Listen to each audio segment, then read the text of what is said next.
నమస్కారం. నేను మీ భాగ్యలక్ష్మి. ఆరోగ్యమే మహాభాగ్యం అని పెద్దలు అంటారు. మరి ఆ ఆరోగ్యాన్ని ప్రసాదించే ప్రత్యక్ష దైవం సూర్య భగవానుడు జన్మించిన రోజే ఈ రథసప్తమి. మాఘశుద్ధ సప్తమి రోజున జరుపుకునే ఈ పర్వదినం విశిష్టత ఏమిటి?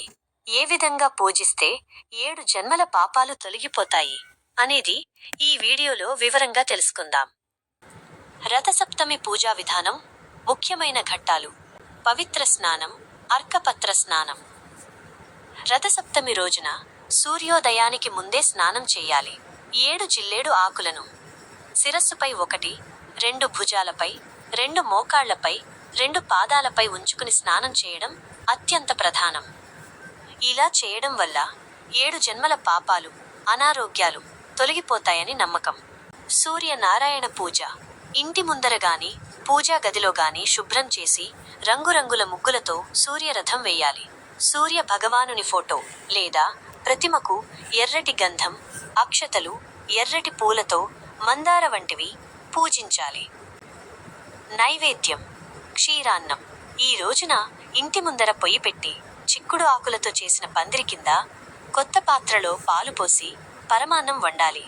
పాలు పొంగేటప్పుడు సూర్యభగవానునికి నమస్కరించాలి.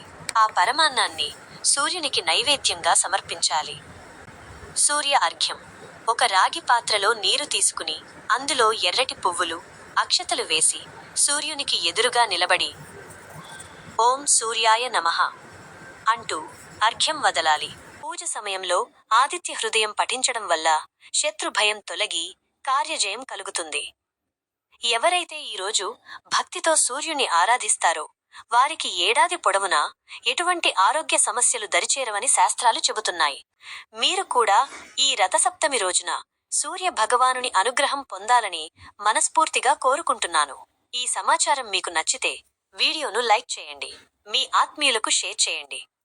మన నేటి రాశి ఫలాలు ఛానల్ అభివృద్ధికి మీ మద్దతు అందించాలనుకుంటే మీ తోచిన సహాయాన్ని అందించవచ్చు.